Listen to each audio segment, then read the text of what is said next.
방금 읽은 말씀을 통하여서 양심을 깨라는 제목으로 말씀을 나눌게요. 우리가 요즘 계속 근래 요셉을 보고 있습니다. 요셉을 통하여서 하나님 허락하신 그 꿈들을 이뤄가는 모습이 나오는데 오늘 꿈을 이뤄가는 것 중에 가장 중요한 요소 중에 하나가 양심을 깨우는 것입니다. 오늘 그 말씀을 좀 보려고 해요. 여러분, 사람에게는 양심 다 있습니다.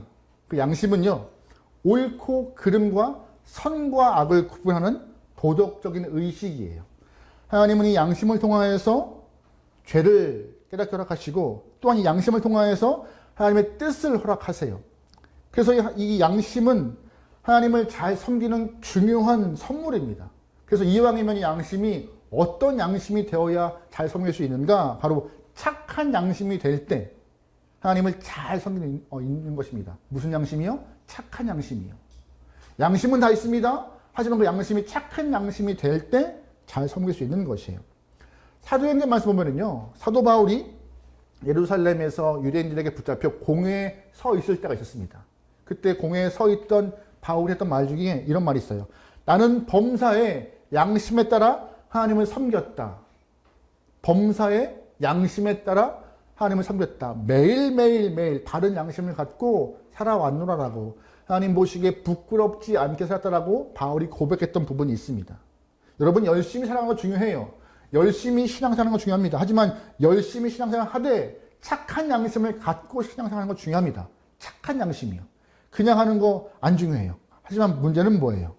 성경을 보면은요, 이 양심이 병들 수 있음을 말해요. 그래서 악한 양심이라고 성경은 말도 하고 또한 화 맞은 양심, 즉 낙인 찍힌 양심이라고 말도 하는 경우도 있어요. 게다가 더러워진 양심, 약한 양심으로 성경 안에서 다양하게 양심을 풀이합니다. 착함이 아니라 더럽고 약하고 추악하며 화 맞은 낙인 찍힌 양심들도 존재한대요. 그래서 하나님을 바로 섬기지 못한다라고 성경은. 그래서 제가 계속 아까부터 착한 양심을 갖고 섬겨야 한다라고 말씀드리는 것입니다. 인디언들이 상형 문자를 쓰는데 사람을 표현할 때 이 가슴을 네모와 동그라미로 표현하는 부분이 있었대요. 네모는 항상 아이들의 가슴을, 동그라미는 어른들의 가슴을 동그라미로 표현했대요. 후세에 인디언들이 해석할 때 왜 아이들의 가슴은 네모이고 어른들의 가슴은 동그라미인가 풀어보니 아이들은요, 조그만한 잘못이 있으면 그 네모의 그 구석에 찔려서 막 가슴이 아파하고 막 괴로워하고 반성하고 막 그러는데 어른들은 세월의 때가 묻다 보니 이 네모의 모서리가 다 깎여서 둥글둥글해져.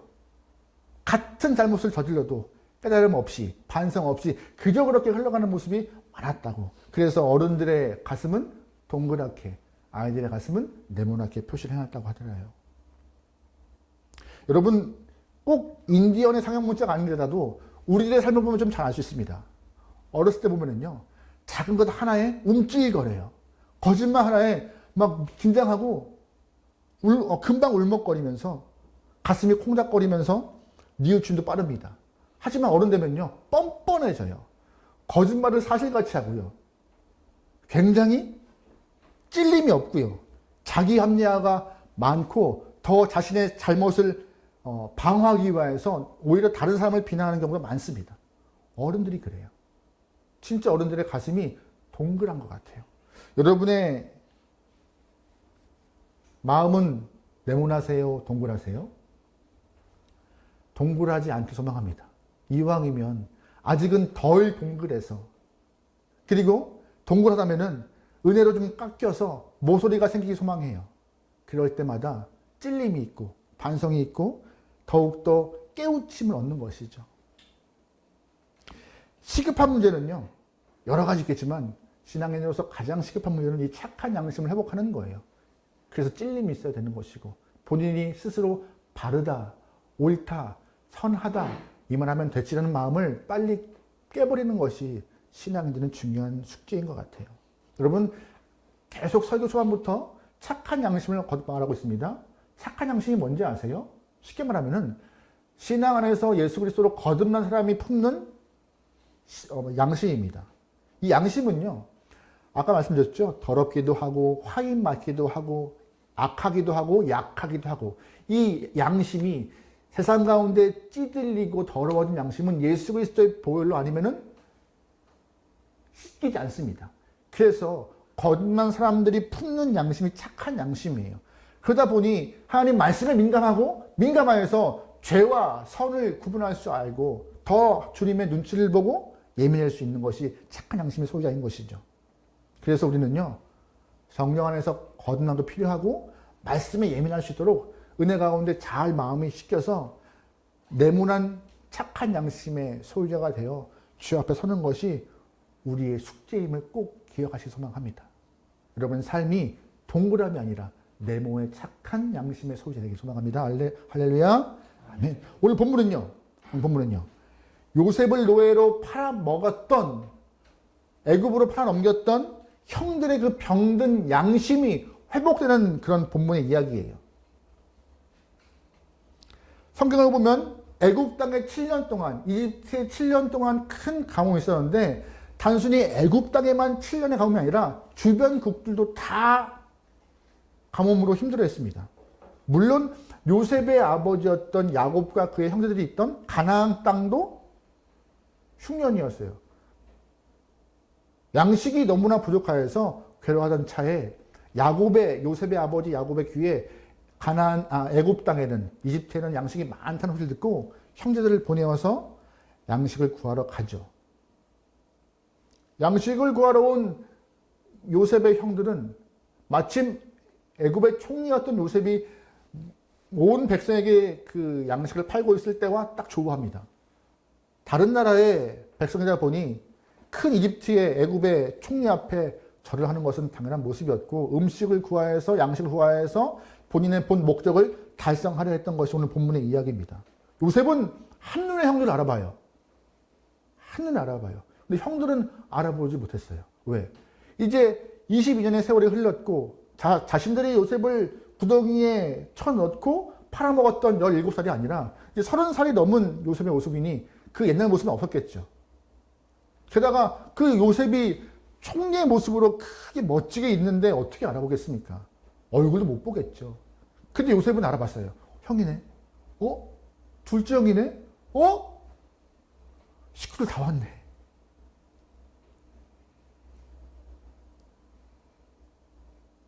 근데 요셉은 단번에 형들 앞에서 나 요셉이에요 형. 저 누군지 못 알아보겠어요 하지 않고 형들을 조금 궁지에 몰아요. 어떻게 해요? 스파이의 누명은 씌웁니다. 우리 9절 말씀 좀 볼게요. 9절입니다. 시작. 요셉이 그들에게 대하여 꾼 꿈을 생각하고 그들에게 이르되 너는 정탐꾼. 아멘. 글씨 크죠? 마음에 들어. 정탐꾼이라고 속이고 있습니다. 근데 잘 보시면 9절 초반부에 그들에게 대한 꿈을 생각했대요. 무슨 꿈인지 아세요? 그들에 대한 꿈. 요셉이 어릴 때 꿨던 꿈 기억하세요? 볏짚단 11개가 누굴 향하여서 가운데 단을 향하여서 절하는 꿈. 절반은 꿈이 이루어진 거예요. 어떻게? 형들이 와서 음식을 살려고 총리 앞에 절을 하는 그 꿈의 모습, 그 모습을 통하여서 그 꿈이 이루어졌네라고 하면서 요셉은 감탄한 것이죠. 야, 사실이구나. 이루어졌구나. 그런데 꿈이 이루어진 것과 동시에 요셉이 형들을 어떻게 몰아붙여요? 정탐꾼이지? 니네 스파이지? 하면서 몰아붙입니다. 형들은 말합니다. 10절 말씀에 그에게 이르되 내 주여 아니니이다. 당신의 종들은 공무를 사러 왔나이다. 우리는 다 한 사람의 아들들로서 확실한 자들이니 당신의 종들은 정탐꾼이 아니니이다. 우리 아니에요. 우리는 모두가 다 한 형제입니다. 라고 말하면서 덧붙인 말이 있습니다. 어떤 말인지 아세요? 한 형제입니다 하면서 확실한 자. 이 확실한 자라는 뜻이 히브리어로 케님이라는 뜻인데 즉 옳은, 마땅한, 정직한 뜻이라는 뜻입니다. 우리는 한 형제로서 다 정직하고 옳은 사람입니다. 우리 정탐꾼 아니라고 총리인 요셉 앞에 자신들을 변하고 있는 것입니다. 여러분 질문 드려볼게요. 요셉의 형들이 정말 이 확실한 자라고 표현했던 것 같이 정직하고 옳은 사람입니까? 아니라고 요셉 말하고 있는 것이에요. 성경도 그거 아니다라고. 확실한 자? 아니라고. 22년 전 동생을 죽이려고 구덩이에 몰아넣은 사람들이 누구예요? 오늘 양식을 사러 온 형들이에요. 이 동생을 은 20개 팔아먹은 사람이 누구예요? 형들이에요. 이 동생을 아버지 앞에 큰 짐승이 잡아먹었다고 거짓말하는 사람이 누구예요? 이 형들이에요. 근데 이 형들은 그걸 다 잊어버린 채 뭐라고 말하고 있습니까? 우리는 옳은 사람입니다. 한 형제이지만 옳고 정직하고 우리는 바른 사람들이라고 스스로를 항변하고 있던 것이죠. 한 번 더 묻겠습니다. 정말 이 사람들이 정말 확실하고 정직하고 옳은 사람일까요? 아닙니다. 스스로가 그렇게 믿고 있던 것이죠. 미용 때문에, 시기 때문에 동생의 옷을 벗기고 구덩이에 쳐 넣었는데 그게 어떻게 정직하겠습니까? 동생을 밀어 넣었는데 또한 팔아먹었는데 어떻게 그거를 정당화할 수 있겠어요? 아니, 오히려 이 사람들은 그렇게 스스로를 위안할 수 있을 것 같아요. 그렇지, 요셉은 죽어 마땅해. 그런데 우리가 그를 죽이지 않고 살렸어. 그리고 우리가 팔아먹었어. 이만하면 착한 사람이지 라고 해석할 수 있습니다. 근데 그게 옳은 거예요? 옳지 않은 거예요. 자기 합리화예요. 동생을 그렇게 팔아먹은 거에 대해서는요. 자기의 의로움을 내세운 것 뿐이죠. 사람은요, 원래 이래요. 회개 어려워요. 합리화하고 정당화하는 게 굉장히 능문한 사람입니다. 왜 이런 모습이 있을까요? 병든 마음 때문에, 병든 양심 때문에, 병든 의 심령 때문에 자기 일을 다 잊어버려요. 다 잊어버려요. 아니에요, 우리 옳은 사람이에요. 근데 요셉은 알잖아요. 아닌데. 내 옷을 벗긴 사람들인데, 나를 구덩이에 쳐민 사람들인데, 나를 팔아먹은 사람들인데, 지금까지 한 번도 나를 찾지 않은 사람들인데, 그 정직하다는 말이 요셉 귀에 들렸을까요? 아니면 이들이 말하고 있는 확실한 자, 정직한 자라는 말이 들렸을까요? 안 들렸을 것입니다. 우리는 이런 모습 없을까요? 과거의 모습 다 잊어버린 채 나 정직한 사람이야, 나 고든 사람이야, 옳은 사람이야, 바른 사람이야, 내가 어떤 사람인데 나는 법 없이도 살 사람이라고 말하고 있지는 않으세요? 우리 양심이 문드러져서 그럴 수도 있어요. 우리는 그런 사람 아닙니다. 요셉의 형들같이 우린 그런 사람 아니에요. 요셉은 그 말 듣고 참 어이가 없었겠지만 요셉의 형들은 한 번 더 본인 스스로를 방어합니다. 변호해요. 정탐꾼이 아님을 증명하기 위해서 본인의 가족 이야기를 합니다.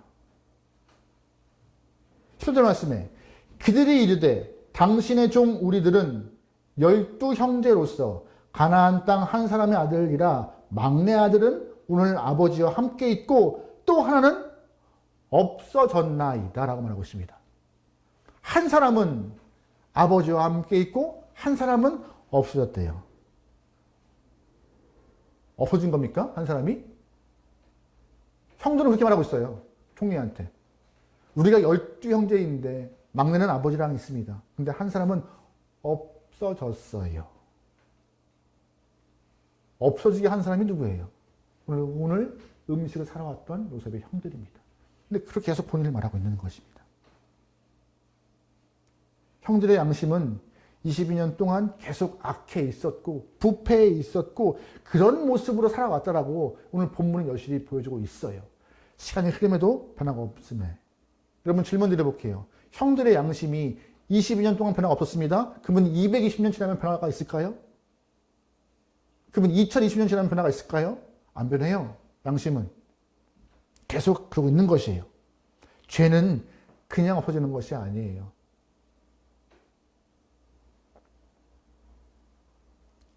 죄가 희미해지고 없어진 것처럼 느껴질 뿐이지 끌어안고 있는 것이 우리의 삶인 것입니다. 회개하지 않은 채 시간만 흐르면은요 아무런 현상이 없는 것이 오늘 본문에는 요셉의 형들과 같이. 여러분의 양심은 어떠한 모습이세요? 어떠한 모습이세요? 오늘 이제 양심 없고 악한 이 모습을 갖고 있던 이 요셉의 형들이 변화하기 시작합니다.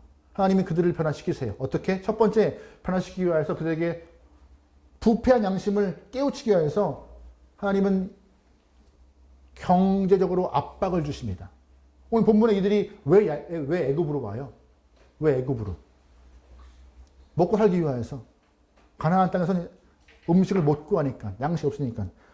그들을 가나안 땅에서 애굽 땅으로 보냈습니다. 음식을 사기 위해서, 양식을 구하기 위해서. 근데 여러분 잘 보시면 가나안 땅에서 애굽 땅으로 경제적 압박을 느끼면서 왔지만 그 과정 가운데 그들의 양심이 변했습니까? 안 바뀌어요. 안 바뀌자 하나님은 다시 한번 요셉을 통하여서 그들의 양심의 가책을 일으키십니다. 어떻게? 두 번째 방법. 육체적으로 코너에 모세요. 육체적으로. 경제의 압박과 육체의 압박을 통하여서 그들의 삶이 점점점 코너로 몰아놓으시는 것이에요. 아, 내가 죄인이었구나. 내가 죄인일 수밖에 없었구나. 내가 큰 죄를 지고 가는 영혼들이구나. 오늘 본문을 보면 형들은 경제 압박을 느끼면서 가나안에 왔지만 두 번째 이제 육체의 압박을 느껴요. 어디서? 감옥에서. 3일 동안 감옥에 갇히면서 그들의 삶은 점점 진실함으로 자신들의 마음을 고백하는 모습이 나와요. 우리가 이렇게 감옥에 있는 이유가 무엇인가? 이렇게 스파이라고 정탐꾼이라고 코너에 몰리고 있고 누명 쓴 이유가 무엇인가? 생각해 봅니다. 우리 16절 말씀 읽어볼게요. 시작. 너희 중 하나를 보내어 너희 아우를 괴로우게 하고 너희는 갇혀 있으라. 내가 너희 말을 시경하여 너희 진지 보리라. 하루의 생명으로 봉쇄하노니 그리하지 아니하면 너희는 가야 정탐꾼이라. 그들을 다 함께 이를 가두었다. 요셉은 형들의 진실을 보기 위해서 3일 동안 옥에 가두입니다. 육체의 압박을 하고 있는 것이에요. 육체의 압박을 통하여서 그들이 정말로 22년 동안 죄악을 묻는 과정 가운데 있는 것인데 정말 확실한 자라는 것을 깨우치기 위해서 하나님 요셉의 모습을 이용하신 것이죠. 어떻게? 강하게 푸시하고 있는 것입니다. 중요한 것은 이렇게 하나님은 뿌린 대로 거두게 허락하세요. 여러분 지난주에 말씀드렸지만 요셉은 두 번의 옷을 빼앗겼습니다. 하나는 형들에게 채색 옷을 빼앗겼고 두 번째 보디발 아내에게 옷을 빼앗겼습니다. 근데 빼앗긴 옷을 누가 회복시키세요? 하나님이 총리의 옷을 입혀주심으로 그 일을 회복시키십니다. 오늘 본문 보면 또 하나님이 그 일을 회복시키세요. 어떻게? 요셉이 형들을 어떻게 몰아붙이면서 옥에 가둬요? 스파이라고, 정탐꾼이라고. 근데 여러분 잘 보시면 요셉이 형들에게 어떻게 누명을 쓰고 웅덩이에 들어간지 아세요? 아버지 스파이라고. 아버지 스파이라고. 우리 다 아버지한테 꼰질리는 애야. 아버지 정탐꾼이야. 아버지 스파이야. 형들이 똑같이 당하는 것이에요. 우리가 무심결에 하는 여러 가지 말들, 행위들, 언행들 다 돌아옵니다. 그래서 양심의 착함이 필요한 것이에요. 그래야 나한테 돌아오는 부메랑이 아프지 않습니다.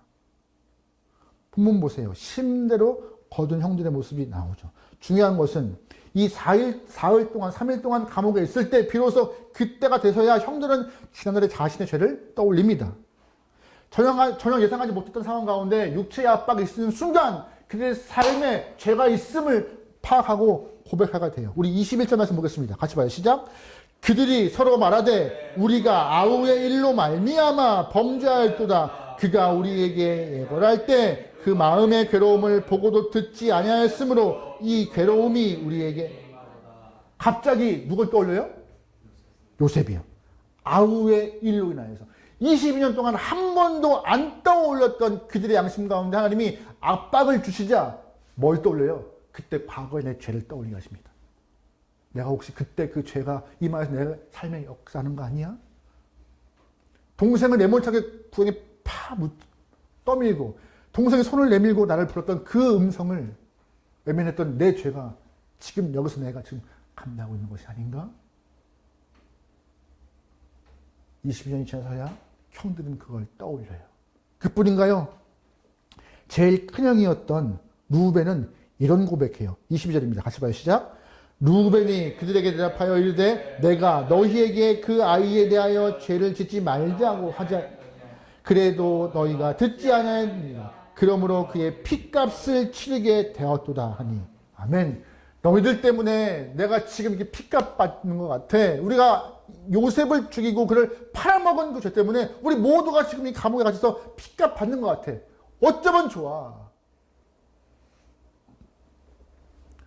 육체의 압박을 경험하고 나서야 이제 떠올리게 되는 것입니다. 잘 보세요. 21절 우리가 범죄하였도다. 22절 그의 핏값을 치르게 되었도다. 그들의 그 악하고 약한 양심이 점점점 찔림을 받아 착한 양심으로 조금씩 변해가는 습관이 돼요. 어떻게 해요? 경제의 압박과 육체의 압박을 통하여서. 혹시 다 그런 것은 아닙니다.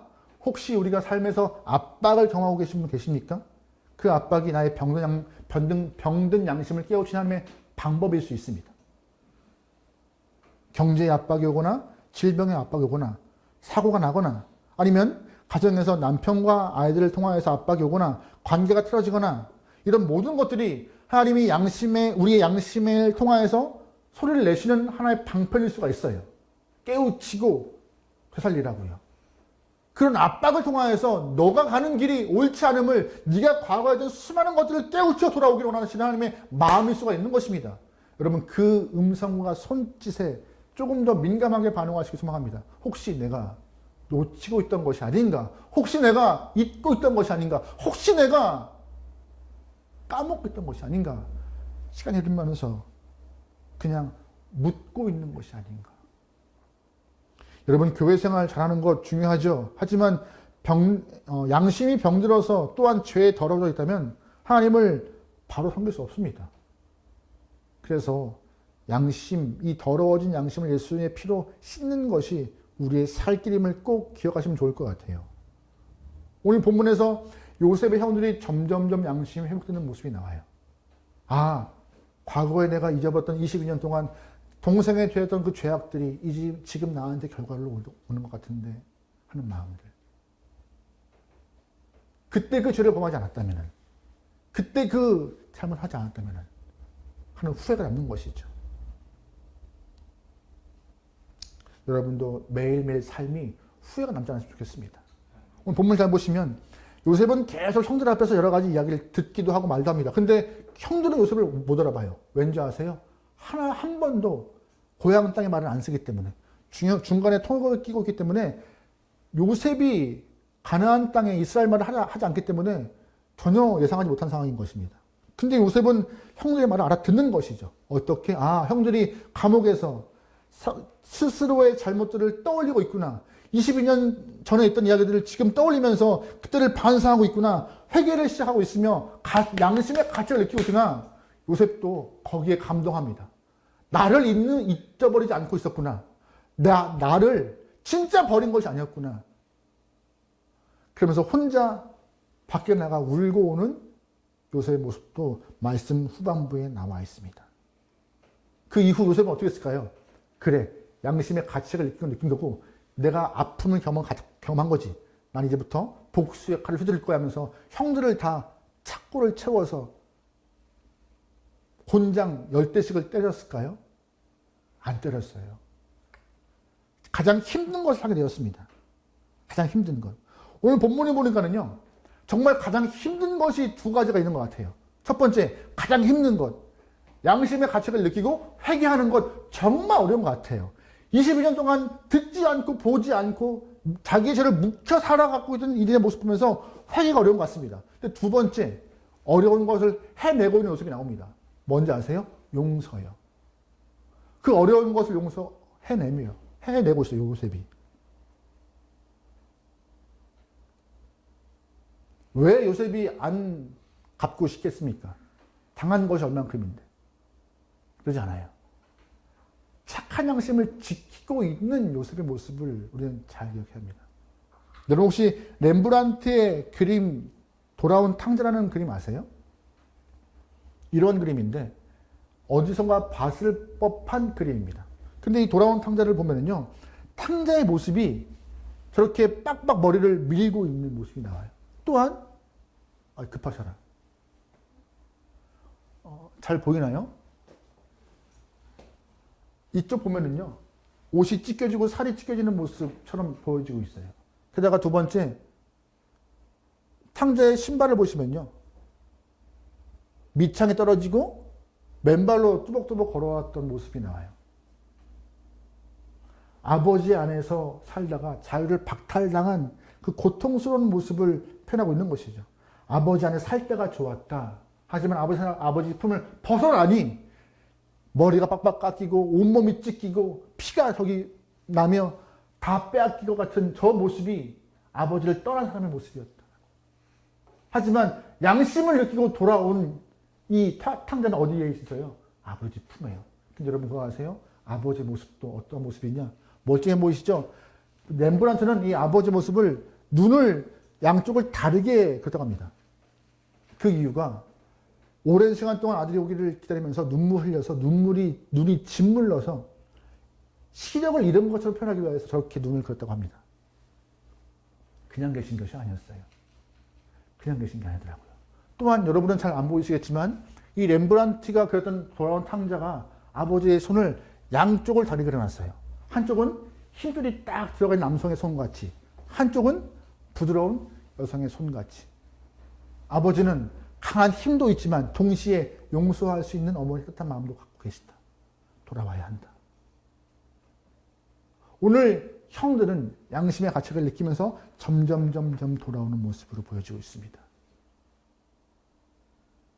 먼저 착한 양심을 갖고 있던 요셉이 그 형들을 용서하는 모습으로 또한 오늘 본문은 잘 마무리되고 있어요.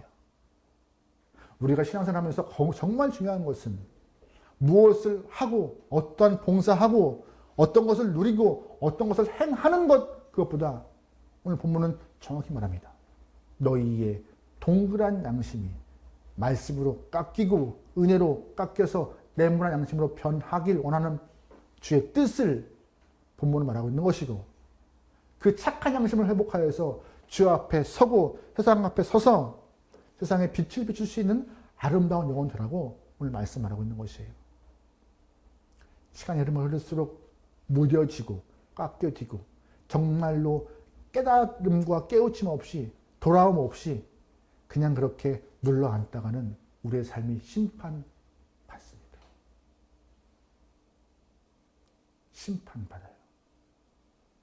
슬기로운 아침 시간 계속 말씀드립니다. 예레미야에서 돌아오라. 그래야 산다. 돌아와야 산다. 주님 품에 안길 때 아버지 품을 떠나 잘 살 것 같지만 정작 아버지 품을 떠났을 때 돌아온 모습은 어떤 모습이었어요? 신발도, 옷도, 머리도, 삶도, 육체도 다 망가진 모습. 하지만 그를 다 품으시고 안으시는 강한 팔의 아버지가 우리 하나님이십니다. 그래서 말씀하시는 거예요. 오라.